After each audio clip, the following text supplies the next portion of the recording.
I am here at the parish compound of St. John the Baptist Church, where former St. Catherine's Academy once stood.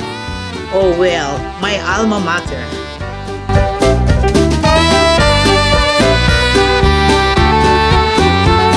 What a beautiful church here in Taytay, Rizal, also known as Parokya ni San Juan Bautista.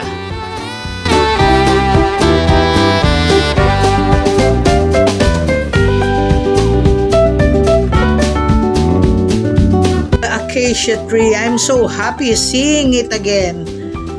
Parang ang lusog-lusog pa niya after so many years. Well, that acacia tree bears so many untold stories.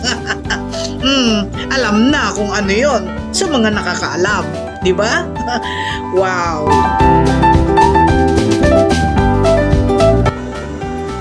Well, being here, I felt young. Kasi nag-recur, of course, yung mga happy memories during my high school days.